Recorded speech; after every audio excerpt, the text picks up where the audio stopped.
Hello दोस्तों, आज हम इंग्लिश का एक नया टॉपिक देखेंगे जिसका नाम है कैरोलिन एज। ये 1625 से 1649 तक चला था और ये ब्रिटिश लिटरेचर का पार्ट है। हम लोग जो है अभी ब्रिटिश लिटरेचर को कवर कर रहे हैं और इसके पहले हमने क्या देखा था, जैकोबियन एज देखा था। जिन लोगों ने नहीं देखा नीचे डिस्क्रिप्शन में हमने दिया है। हमने स्टार्टिंग की थी मिडिल इंग्लिश से, चौसर के बारे में जाना था। चौसर स्टार थे मिडिल इंग्लिश के। फिर जो है यूरोप में रिनासा होता है, पुनर्जागरण होता है, चीज़ों में बदलाव आता है, साइंटिफिक आउटलुक डेवलप होता है।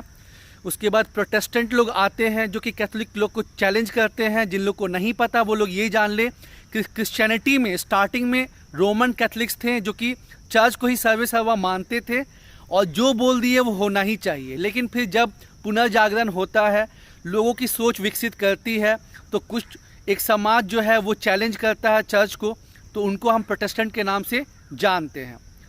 तो पहले तो हमने मिडिल इंग्लिश समझा, चौसर का कंट्रीब्यूशन समझा, उसके बाद रिनेसा पीरियड हुआ, तो फिर एलिजाबेथन एज आया।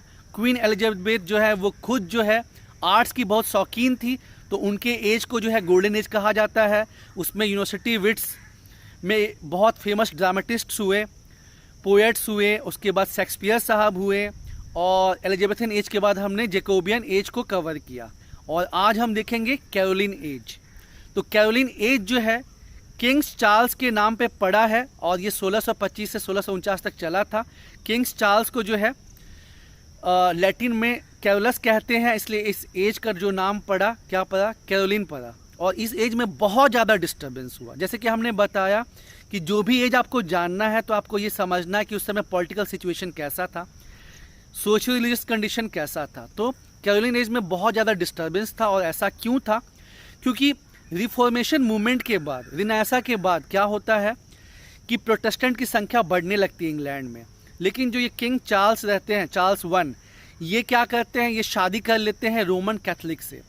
तो लोगों में एक संदेह होता है क्योंकि ना बहुत ज़्यादा मतलब डिफरेंसेस होता था रोमन कैथलिक्स में और प्रोटेस्टेंट में। साथ ही साथ जो चार्ल्स वन रहते हैं ये बहुत ज़्यादा खर्च करते हैं, लेविश लाइफ जीते हैं और बहुत ज़्यादा खर्च करते हैं। और उस समय क्या नियम था कि आपको रुपए निकालने के लिए पार्लियामेंट से अप्रूवल लेना पड़ेगा। तो चार्ल्स वन को ये पसंद नहीं आता था, इसलिए कई बार उन्होंने जो है पार्लियामेंट एबॉलिश भी कर दी। तो फिर वहाँ पे ना काफ़ी विद्रोह टाइप का कंडीशन बन गया किंग के बीच में, मोनार्की के बीच में और जो आपका पार्लियामेंट के बीच में। उसके बाद इस समय हम कैरोलिन एज का क्या खास फीचर रहता है कि इस समय जो ड्रामा है ना वो एकदम विलुप्त हो जाता है और पोएम्स का जो है बहुत ज़्यादा पोएम्स का चलन होता है। दो मेन ग्रुप ऑफ पोएट्स रहते हैं। एक आपका रहता है कैवेलियर पोएट्स। कैवेलियर पोएट्स मतलब कि जो राजा को समर्थन करते हैं, उनको कैवेलियर पोएट्स बोलते हैं। और एक पोएट रहते हैं, उनको मेटाफिजिकल पोएट बोलते हैं। मेटाफिजिकल पोएट तो मतलब जैकोबियन टाइम से ही थे, लेकिन अभी वो उनकी पॉपुलैरिटी ज़्यादा बढ़ती है। जो मेटाफिजिकल पोएम होता है वो बियॉन्ड फिजिकल वर्ल्ड होता है। उसमें ना अजीब अजीब टाइप का जो है इमेजिनेशन किया जाता है और कंपेरिजन किया जाता है। उसको बोलते हैं क्या, कंसाइड बोलते हैं, जब आप दो डिसिमिलर चीज़ों को कंपेयर करते हैं। फॉर एग्जांपल जो आंखें हैं उसको आप कंपेयर करते हैं सागर के साथ, जो चेहरा उसको कंपेयर करते हैं चांद के साथ। तो ये अभी तो समझना आसान है, लेकिन उस समय ये थोड़ा डिफिकल्ट होता था।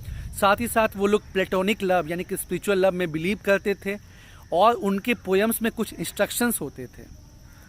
मेन पोएट कौन कौन हो गया मेटाफिजिकल पोएट्री की, और हाँ उनके जो पोएम्स होते थे वो विटी इन नेचर होते थे। मेन पोएट्स हो गए आपके जॉन डन, जिसको फादर ऑफ मेटाफिजिकल पोएम्स कहते हैं।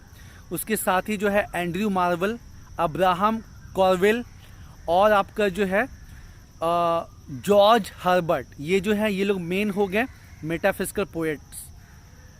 और इनके साथ ही साथ एक और ग्रुप चल रहा था जिसको क्या बोलते हैं, कैवेलियर पोएट्स। वो लोग जो है राजा के प्रति काफ़ी वफादार थे और वो कोर्ट पोएट थे। एक रॉबर्ट हैरिक को छोड़ के जो है आपका रिचर्ड लवलेस हो गया, आपका जॉन सकलिंग हो गया, थॉमस कैरी हो गया। तो ये लोग जो थे कैवेलियर पोएट्स के नाम से जाने जाते थे। और जैसा कि पता है आपको कि ये कोर्ट पोएट थे, तो ये लोग कोर्ट के लिए लिखते थे, राज दरबार के लिए लिखते थे। तो इनका मेन थीम क्या होता था, लव, रोमांस, सेक्स, इनका मेन थीम होता था। और जो कैवेलियर पोएट्स थे वो बिलीव करते थे, कार्पे डीम का थीसिस में बिलीव करते थे, जिसका मतलब ये होता है कि जो अभी मोमेंट है इसी में आप पूरी खुशी ले लीजिए, क्या पता कल हो ना हो। तो अब एक बार हम लोग रिविजिट कर लेते हैं। कैरोलिन एज जो है वो चार्ल्स वन के समय पे हुआ, और चूंकि उनका लैटिन नाम कैरोलस था, इस पीरियड को हम कैरोलिन एज के नाम से जानते हैं। और यूँ तो जो चार्ल्स वन थे वो प्रोटेस्टेंट थे, लेकिन उन्होंने रोमन कैथोलिक से शादी कर ली थी, इसलिए लोग में ये डर बैठ गया था कि क्या पता उनका झुकाव जो है कैथलिक्स की तरफ होने लगा है। साथ ही साथ जो है वो बहुत लेविश लाइफ जीते थे, और वो पार्लियामेंट के साथ उनका हमेशा 36 का आंकड़ा चलता था। वो खुद को जो है ना मानते थे कि हमको डिवाइन राइट मिला हुआ है और हम जो चाहे वो कर सकते थे, वो लोगों की लिबर्टी के अगेंस्ट थे। तो उनके समय बहुत ज़्यादा डिस्टर्बेंस था, और उनके टाइम पीरियड पे मतलब दो मेन ग्रुप हुए पोएट्स के, क्योंकि जो है ड्रामा उसका डिक्लाइन हो चुका था। जो दो मेन ग्रुप रहे, एक तो मेटाफिजिकल पोएट्स जो बिलीव करते थे स्पिरिचुअल लव में, लेकिन उनका जो पोएम है थोड़ा कॉम्प्लेक्स होता था, और वो कंसाइड का इस्तेमाल करते थे, मतलब comparison of to dissimilar things. एक एग्जांपल हम ये समझ सकते हैं कि वो जो एक फेमस हिंदी गाना है, चेहरा है या चांद खिला है, जुल्फ अंधेरी शाम है क्या, सागर जैसी आंखों वाली, ये तो बता तेरा नाम है क्या। तो इसको जो है हम मेटाफिजिकल पोएम का एग्जाम्पल मान सकते हैं। साथ ही साथ जो वीर ज़ारा मूवी है जिसमें कि प्लेटोनिक लव दिखाया गया है, उसको हम समझ सकते हैं एज ए मेटाफिजिकल के रूप में। जबकि जो मर्डर मूवी है जिसमें फिजिकल लव दिखाया गया है, वो कैवेलियर पोएम का एग्जाम्पल, मतलब कैवेलियर का वो एग्जाम्पल हो जाएगा। ठीक है, इसको लिख मत दीजिएगा, ये बस समझाने के लिए बता रहे हैं कि जो वीर ज़ारा है वो मेटाफिजिकल टाइप का हो गया चीज़, और जो मर्डर मूवी है वो आपका हो गया कैवेलियर टाइप का। और फिर कैवेलियर का आपने बता ही दिया, क्योंकि वो कोर्ट के लिए लिखते थे, राज दरबार के लिए लिखते थे, तो उनका मेन थीम होता था लव, रोमांस और सेक्स, और वो एंटरटेनमेंट के लिए होता था। और एक प्यूरिटन मूवमेंट भी चला था, लेकिन वो एक्चुअली चार्ल्स वन के डेथ के बाद वो ज़्यादा पॉपुलर होता है, जिसके मेन हीरो कौन रहते हैं, जॉन मिल्टन। तो उसको हम आगे की वीडियोज़ में देखेंगे। अभी के लिए दोस्तों धन्यवाद।